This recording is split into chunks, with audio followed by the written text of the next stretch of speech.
Teman-teman semua, kita bertemu kembali dalam sesi ke-8 kelas manajemen bisnis keluarga. Topik kita hari ini adalah filantropi. Masih ingat, setiap awal perkuliahan saya selalu menampilkan satu slide tentang 5 tujuan utama bisnis keluarga atau keluarga bisnis. Dan yang keempat adalah filantropi. Filantropi itu adalah sesuatu yang sudah dikenal sejak lama, bahkan sejak zaman Yunani dahulu. Intinya adalah berbagi, memberi, dan filantropi yang ideal adalah bila memberi tanpa pamrih, tanpa mengenal kepada siapa kita memberi. Ya. Hari ini sesi tentang filantropi akan disampaikan oleh pembicara tamu Bapak Trihadi Saptoadi. Beliau adalah seorang profesional di bidang pekerjaan sosial, bukan cuma di negeri Indonesia, tetapi adalah profesional yang sudah lama berkecimpung di World Vision International, bahkan memegang beberapa jabatan strategis di negara-negara lain sampai ke kantor pusat. Saya akan perkenalkan Pak Trihadi Saptoadi. Selamat pagi, selamat siang, atau bahkan selamat malam ketika Anda melihat video ini. Terima kasih kepada Pak Kosmas yang mengenalkan saya untuk menjadi pembicara tamu dalam kuliah tentang filantropi ini. Saya akan memberikan tema tentang bagaimana filantropi bekerja, siapa mereka, dan bagaimana mereka melakukan pekerjaannya sehingga betul-betul menghasilkan dampak yang berkelanjutan. Dan ini juga ada hubungannya dengan bisnis keluarga, karena yang akan saya berikan case study-nya nanti atau studi kasusnya adalah bagaimana pembelajaran dari bisnis keluarga yang juga membangun filantropi. Ada 3 bagian dalam diskusi kita. Yang pertama adalah memahami filantropi itu sendiri, skala mereka, prioritas mereka, model operasi mereka, bagaimana mereka mendapatkan dananya, dan juga kategori filantropi itu sendiri. Yang kedua, saya akan bicara tentang studi kasus, bagaimana satu yayasan, yaitu Yayasan Tahia, melakukan kegiatan filantropi untuk memberikan dampak yang berkelanjutan. Bagaimana mereka membangun organisasi filantropi Ventura yang mengambil risiko untuk mengerjakan filantropi menghasilkan dampak sosial yang diharapkan. Dan yang ketiga tentu diskusi antar kita, bagaimana kita bisa memahami bagaimana filantropi dibangun, terutama memahami peraturan-peraturan yang ada di Indonesia, dan juga financingnya, bagaimana filantropi membangun kemampuan mereka dengan menggalang dana yang dibutuhkan. Jadi itu yang akan kita pelajari.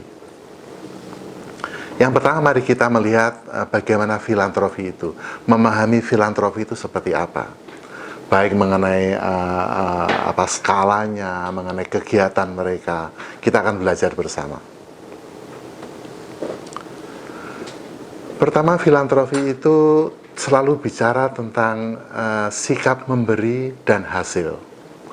Kita bicara tentang giving and impact. Filantropi itu bukan hanya memberi, tapi juga berpikir hasilnya seperti apa. Jadi filantropi itu adalah suatu kegiatan yang ingin melakukan hal yang baik, melakukan sesuatu yang baik, yang berdampak untuk semua orang. Itu ciri filantropi. Jadi tidak ada orang yang ditinggalkan. Semua harus mendapatkan manfaatnya. Mereka bukan hanya memberikan dananya, tapi juga pikiran, tenaga, energi, ide, dan waktu mereka. Jadi filantropi itu selalu bermimpi besar. Mereka ingin mengubah dunia. Tapi mimpi itu tidak ada artinya tanpa aksi nyata. Jadi mereka bermimpi besar, tapi melakukan aksi nyata dari aksi yang kecil sampai dengan aksi yang berdampak besar. Mereka biasanya resah dengan status quo. Filantropi itu tidak suka melihat kemiskinan, ketidakadilan, status quo di mana membiarkan orang berjalan di tempat. Mereka ingin melihat kemajuan. Jadi inovasi juga menjadi ciri filantropi. Kita hidup di Indonesia harusnya juga bangga. Ada satu lembaga charity di dunia yang sangat disegani, yaitu namanya Charity Aid Foundation di UK, di United Kingdom. Mereka setiap tahun membuat indeks tentang pemberian di dunia ini. Jadi pada dasarnya mereka mengukur kemurahan hati manusia di setiap negara. Dan apakah kita tahu bahwa tahun 2018 Indonesia adalah negara nomor 1 yang menjadi pemberi yang paling murah hati di dunia ini. Nah, kita pasti kaget dengan itu. Kita kan bukan negara kaya, GDP kita kan tidak besar. Tapi kenapa Indonesia menjadi nomor 1? Ada beberapa ukuran untuk menjadi filantropi. Jadi menjadi orang murah hati itu diukur dari 3 hal. Yaitu pertama, yang kita bantu adalah membantu orang asing. Yang kedua, kita memberikan dana. Dan yang ketiga, kita sukarela memberikan waktu kita, energi kita, pikiran kita, dan semua kemampuan kita. Nah, ini penting untuk memahami. Filantropi itu pada akhirnya ditandai dengan 3 kriteria itu. Yang pertama tadi adalah membantu orang asing. Jadi filantropi tidak boleh membantu karena kenal, karena tahu identitas orang itu. Filantropi membantu orang karena kebutuhan manusia yang kita bantu. Bukan karena dia sesuku dengan saya, bukan karena dia seagama dengan saya, karena dia teman saya, bukan seperti itu. Filantropi yang benar adalah membantu orang yang benar-benar membutuhkan. Lalu nomor 2 tentu memberikan dana dan memberikan waktu kita. Itulah ciri filantropi. Nah, bagaimana laporannya? Harvard Business School, Harvard yang namanya Kennedy School di Harvard, dengan UBS, bank di Switzerland, melakukan penelitian di 2018 tentang filantropi global. Mereka mendaftarkan kira-kira ada 200.000 filantropi di dunia yang ingin mereka lihat. Nah, ini menarik. Mereka melihat ada 4 area yang mereka lihat, yaitu skala dan prioritas mereka. Mereka melihat skala dan klasifikasi mereka, tingkat besar dan skala filantropi mereka. Yang kedua, mereka juga melihat sumber dananya seperti apa, berapa banyak mereka mengeluarkan dananya. Yang ketiga, mereka melihat prioritas-prioritas dari filantropi itu. Dan yang keempat adalah model operasinya. Nah, ini menarik sekali. Jadi skalanya itu memang bermacam-macam. Skalanya itu dari bentuk size-nya itu dari yang kecil sampai yang demikian besar. Dan juga yang menarik adalah dari 260.000 yayasan atau foundation yang mereka amati di 39 negara, memang kebanyakan mereka masih di Eropa dan Amerika Utara. Tapi mereka juga menemukan bahwa yayasan dan filantropi ini bertumbuh sangat cepat di Asia. Jadi ini menarik sekali. Jadi memang secara sejarah entitas filantropi yang formal itu tumbuhnya di Eropa dan Amerika Utara. Tapi saat ini di Asia pun mulai bertumbuh. Nah, 3/4 dari 260.000 foundation filantropi tadi itu sudah muncul sejak 25 tahun lalu. Jadi mereka sudah cukup lama juga gitu. Dan menariknya juga tumbuh dengan sangat cepat yang disebut independent foundation.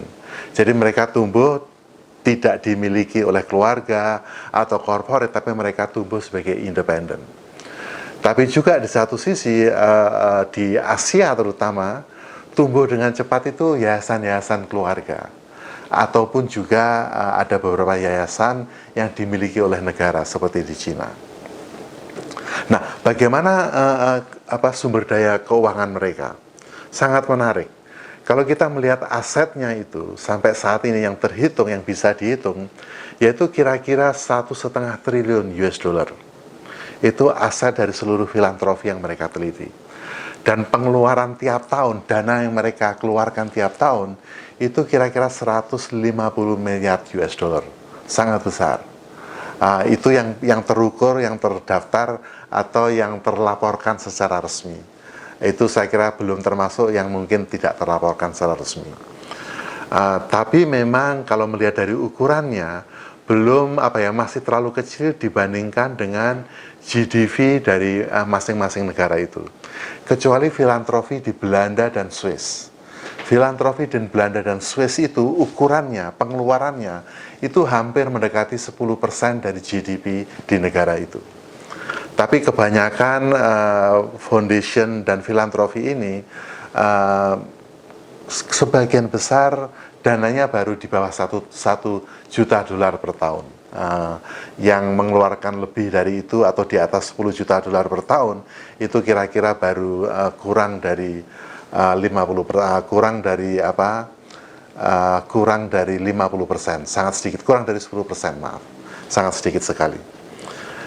Nah, salah satu dana yang sedang bertumbuh untuk filantropi adalah dana lestari atau dana abadi, di mana foundation ini, filantropi ini mengumpulkan dana-dana yang mereka simpan sebagai dana lestari, dan gain dari dana itu, apakah itu bunganya atau hasil dari usahanya, itu yang mereka gunakan untuk membantu kegiatan mereka. Lalu apa prioritasnya? Menarik sekali. Prioritasnya tentu kita tahu kebanyakan filantropi dan juga seperti yayasan di Indonesia atau LSM-LSM di Indonesia, mereka bergerak di bidang pendidikan, kesehatan, human services, dan juga social welfare secara umum. Jadi kalau dari data yang ada itu, kesejahteraan sosial itu meliputi yang paling tinggi, itu kira-kira 21%. Kemudian kesehatan 20%, dan kesenian dan budaya 18%. Nah, itu yang saat ini, mayoritas saat ini. Nah, tentu yang saat ini bertumbuh dengan cepat adalah lembaga-lembaga yang bergerak di lingkungan hidup, dan juga terutama karena ada perubahan iklim di dunia ini. Dan juga sebagian besar lembaga-lembaga itu juga mulai menekankan program mereka agar searah dengan sasaran pembangunan berkelanjutan global kita atau Sustainable Development Goal. Itu yang sekarang mereka coba lakukan. Nah, bagaimana operasi mereka? Ada macam-macam, tapi secara mendasar polanya adalah, pertama, mereka beroperasi secara langsung, atau bisa juga mereka memberikan bermitra, apakah itu dengan dengan kontraktor mereka atau bermitra dengan lembaga lain.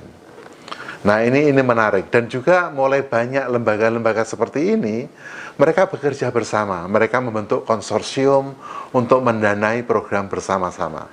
Nah, ini semakin banyak seperti itu. Jadi yang dulu banyak sekali lembaga ini senang untuk bekerja sendiri, mendanai programnya sendiri, mulai banyak yang sekarang bermitra, bahkan membentuk konsorsium.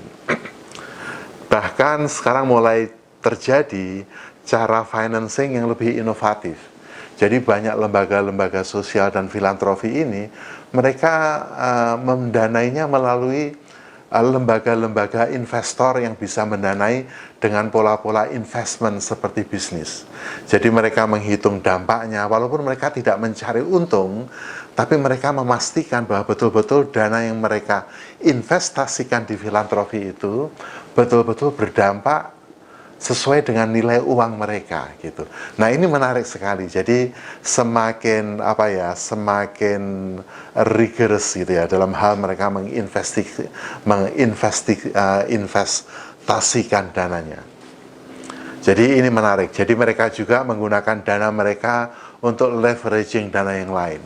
Jadi seperti kita tahu misalnya lembaga-lembaga filantropi, mereka memberikan dananya untuk menarik dana filantropi yang lain, atau bahkan menarik dana pemerintah untuk menjadi satu. Nah, itu yang terjadi dalam perubahannya. Lalu bagaimana kategori dari filantropi ini? Tentu ada banyak bermacam-macam filantropi. Tapi secara mendasar kita bisa membagi filantropi ini menjadi 4 golongan besar. Golongan yang pertama tentu yang saya sampaikan tadi adalah yang saya sebut lembaga filantropi yang independen. Mereka dibentuk, mereka biasanya intermediari, jadi mereka mendapat dana dari pihak lain lalu menyalurkannya ke masyarakat. Inilah yang disebut intermediary filantropi. Mereka kadang-kadang menyebut dirinya independen, tapi menurut saya semua filantropi harusnya memang bersifat independen. Mereka tidak berpolitik, mereka tidak sektarian, tapi mereka membantu semua orang. Tapi kategori pertama tadi yang menjadi intermediari. Jadi mereka menerima dana dari dari donor lalu menyalurkan ke masyarakat. Golongan kedua atau kategori kedua yang saya sebut adalah lembaga-lembaga filantropi yang didirikan oleh keluarga. Jadi mereka didirikan oleh keluarga, apakah misalnya di Indonesia yayasan yang saya bekerja yaitu Yayasan Tahia didirikan oleh lembaga Tahia. Karena keluarga ingin membangun legacy, membangun warisan, bagaimana mereka bisa memberikan dampak yang berkelanjutan dalam bidang sosial, kesehatan, pendidikan, lingkungan hidup, dan sebagainya. Kita mengenal ada Yayasan Tanoto atau Tahir, ataupun Yayasan Bakti Barito oleh keluarga Pangestu, ataupun Yayasan Keluarga Pelayanan Kasih oleh keluarga TP Rahmat. Dan kalau di global kita mengenal dengan baik yayasannya oleh Bill dan Melinda Gates, ya kan? Bill Melinda Gates Foundation yang membangun banyak kerjasama dengan lembaga-lembaga global maupun lokal. Nah itu yayasan dibangun oleh family. Tapi juga ada yayasan yang didirikan oleh perusahaan.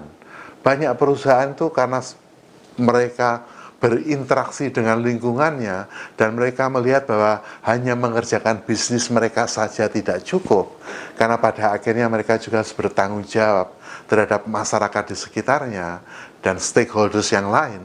Maka seringkali juga mereka membangun kegiatan-kegiatan yang disebut corporate social responsibility. Bahkan mereka juga membentuk memang fondasi atau yayasan yang dimiliki oleh perusahaan itu. Nah ini biasa dan menurut saya itu bagian dari kegiatan itu. Satu golongan lain yang juga sangat besar karena ini secara sejarah mereka lah yang paling tua, yaitu yayasan atau filantropi yang dibentuk karena motivasi iman atau agama. Nah ini dibangun lama sekali. Misalnya di Indonesia Muhammadiyah itu sebenarnya tumbuh sebagai lembaga sosial itu sebelumnya. Itu sudah lebih dari 100 tahun di Indonesia. Mereka punya pendidikan, punya rumah sakit, universitas, SD, SMP, SMA, dan mereka mungkin adalah salah satu lembaga filantropi yang mungkin terbesar di dunia malah gitu, dengan segala kegiatannya. Lalu ada Karina di Katolik, ada Buddha Suci yang Buddha, ada Dompet Duafa misalnya, atau World Vision yang Kristen, juga Habitat for Humanity, dan banyak lembaga lain. Bahkan mereka membentuk lembaga kemanusiaan yang merupakan antar iman. Jadi ada di Indonesia itu ada Humanitarian Forum Indonesia yang anggotanya itu lembaga filantropi yang Muslim, yang Islam, ada yang Katolik, ada yang Kristen, Buddha, dan sebagainya. Jadi kita melihat pertumbuhan kerjasama yang luar biasa di sini. Nah, mengapa filantropi ini penting sekali? Saya kira ada beberapa prinsip hidup dari filantropi. Pertama tentu untuk menjadi berhasil, filantropi ini harus bisa membangun kepercayaan baik dari donor maupun masyarakat.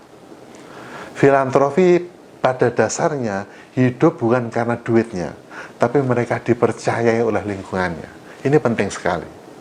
Yang kedua, filantropi juga adalah menjadi mitra dari semua. Mereka tidak lebih penting dari yang lain. Mereka mitra pemerintah, mereka mitra pengusaha, mereka mitra universitas. Jadi mereka adalah menjadi salah satu aktor pembangunan di dalam suatu ekosistem pembangunan dalam satu negara, bahkan di global. Jadi mereka melihat mereka sebagai mitra yang setara dengan semua pelaku itu. Nah, prinsip yang lain selalu adalah prinsip partisipasi.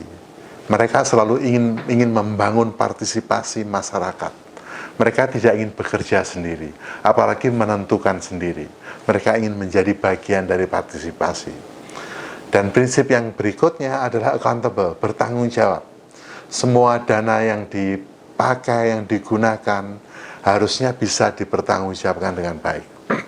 Jadi filantropi juga seperti bisnis, harus diaudit, harus dievaluasi, pekerjanya pun harus ada appraisal unjuk kerja mereka. Mereka juga punya indikator-indikator kinerja yang harus diukur.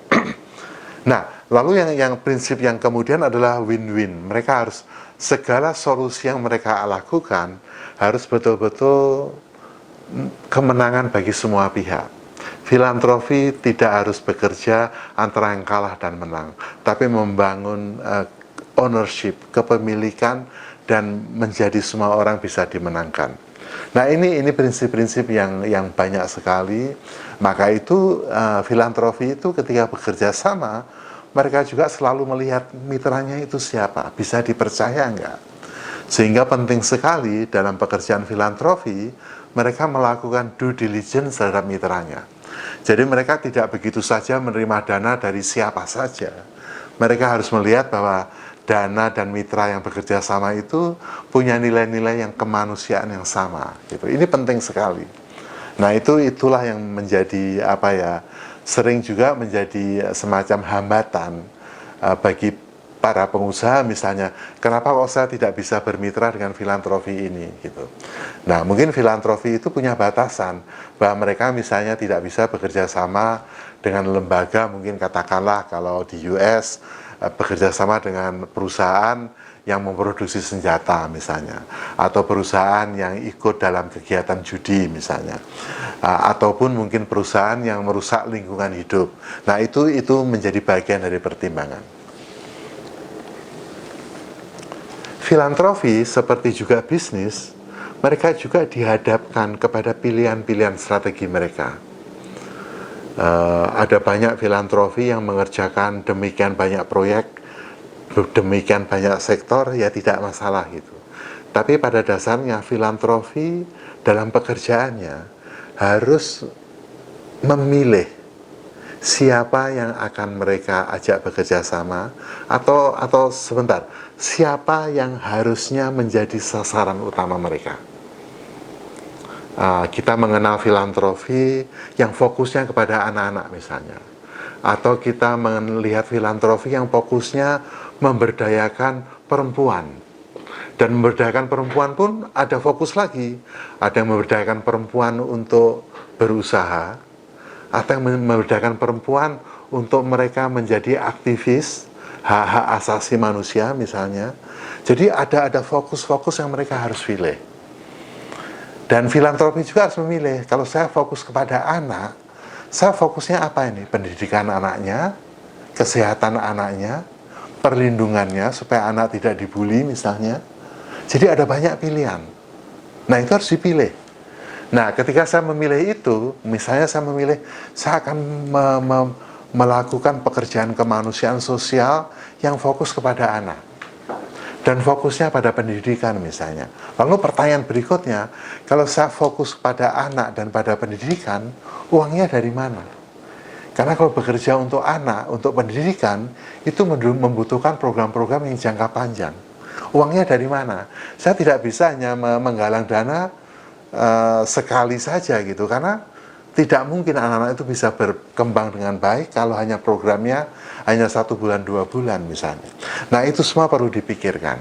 Jadi bagaimana melakukan pilihan-pilihan strategis yang searah dengan visi dan misi dan nilai-nilai dari lembaga itu, dan juga nanti menghasilkan dampak yang berkelanjutan.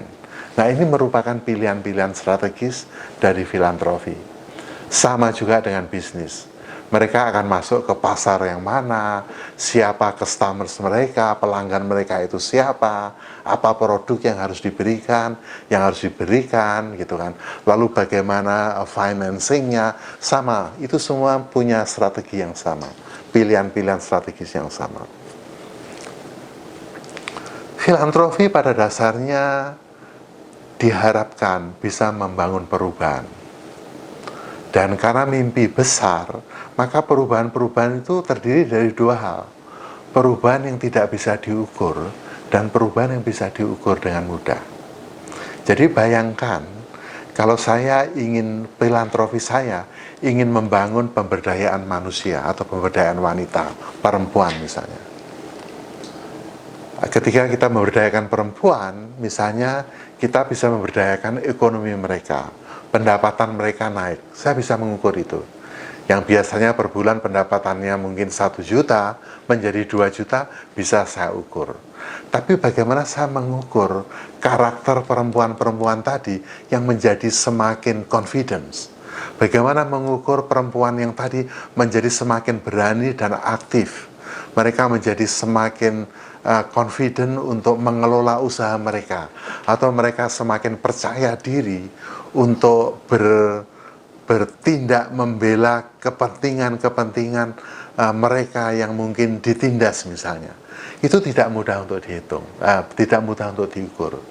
Maka itu filantropi dalam teori of change, mereka menerapkan disebut teori of change. Jadi mereka mengukur impact yang disebut dampak yang paling tinggi, mereka juga mengukur outcomes-nya atau keluarannya, lalu juga mereka mengukur output-nya. Output dan outcome itu biasanya dengan mudah diukur. Tapi impact-nya tidak mudah diukur. Bisa diukur tapi tidak mudah, dan kadang-kadang butuh waktu jangka panjang. Misalnya, saya membantu stunting, anak-anak yang kurang gizi. Saya bisa mengukur gizi yang dikonsumsi anak itu hari ini, bisa saya ukur. Oh, hari ini anak ini mengkonsumsi gizi lebih baik daripada hari kemarin atau daripada minggu lalu. Juga saya bisa mengukur berat anak itu dari bulan ke bulan. Tapi ketika saya mengukur penurunan kematian anak di daerah itu, saya harus mengukurnya tahunan, menghitungnya. Itu akan tidak mudah, tidak bisa saya ukur hanya hari itu atau bulan ini. Saya harus melihat pola itu sekian tahun, baru saya bisa tahu, oh iya, dengan program stunting itu, demikian banyak kematian yang bisa kita cegah. Dan inilah penurunan kematian anak terjadi dalam 5 tahun terakhir misalnya. Nah itu yang menjadi tantangan di filantropi. Ada banyak dampak yang tidak mudah diukur atau sulit diukur, walaupun itu nanti bisa sesuai dengan waktunya. Nah, bagaimana dengan filantropi di Indonesia? Diskusi ini yang mungkin perlu teman-teman mahasiswa lihat. Saat ini kalau kita berbicara tentang filantropi di Indonesia, tantangan besar adalah pajak. Kalau saya bekerja banyak di luar negeri, di US, di Singapura, di Eropa, peraturan pajak di sana sangat ramah terhadap filantropis. Jadi kalau saya menyumbang ke filantropi, maka sumbangan saya itu akan bisa mengurangi pajak yang saya bayarkan ke negara. Jadi akan ada perhitungannya ketika saya menyumbang ke filantropi, dan tentu saya mempunyai bukti sumbangan itu dari filantropi yang terdaftar di negara, yang kegiatannya memang diakui oleh negara, lalu pajak saya akan dikurangi sesuai dengan perhitungan-perhitungan rumus-rumus yang dikeluarkan oleh undang-undang di negara itu. Nah, filantropinya sendiri ketika menerima sumbangan, mereka juga tidak kena pajak. Mereka punya tax exemption namanya. Di Indonesia, kita mengucap syukur, saat ini undang-undang itu sudah mulai muncul. Jadi kita di undang-undang pemerintah di tahun 2008 dan juga 2010 mulai ada dimunculkan fasilitas mengenai pengurangan pajak dan juga tax exemption untuk filantropi. Terutama filantropi yang bekerja di bencana alam, di riset, di pengembangan infrastruktur sosial, ataupun di pendidikan dan juga di olahraga. Jadi belum semua sektor dapat ini. Nah, itu undang-undangnya sudah mulai dilakukan, namun ada masalah. Peraturan operasionalnya, peraturan pemerintahnya atau guidelines-nya itu rupanya masih membingungkan. Mekanismenya belum jelas. Nah, ini yang perlu nanti diperjelas. Maka itu saat ini teman-teman di Perhimpunan Filantropi Indonesia mencoba melakukan advokasi bagaimana mereka bisa memastikan bahwa fasilitas ini bisa nanti akan membangun filantropi di Indonesia. Nah, tentu hal-hal yang perlu dilakukan adalah pertama memperluas penerima insentif ini. Jadi tidak hanya lembaga-lembaga filantropi yang yang bekerja di 5 sektor tadi, yaitu pendidikan, olahraga, ataupun beberapa yang tadi saya sampaikan sebelumnya, tapi mungkin juga bergerak misalnya di kesehatan atau lingkungan hidup dan sebagainya. Jadi untuk filantropi yang memang betul-betul terdaftar, bekerja dengan baik, yang diaudit dan sebagainya. Jadi kita ingin memperluas insentif ini. Kita juga ingin memastikan ada mekanisme dan regulasi yang memang accountable dan bertanggung jawab, tidak disalahgunakan. Baik dari sisi pemberi dana maupun dari sisi filantropi yang menerima dana. Jadi tentu pengawasan oleh regulator perlu diperkuat juga. Jadi tidak bisa ini dipakai seenaknya sendiri fasilitas ini. Nah itu saya kira kesempatan untuk Indonesia kita bisa melakukan itu. Nah itu diskusi kita mengenai filantropi di Indonesia. Nah sesi yang kedua ini saya akan masuk kepada bagaimana studi kasus melakukan kegiatan filantropi oleh Yayasan Tahya sebagai studi kasus kita hari ini. Kita akan melanjutkan pada sesi yang berikutnya. Terima kasih.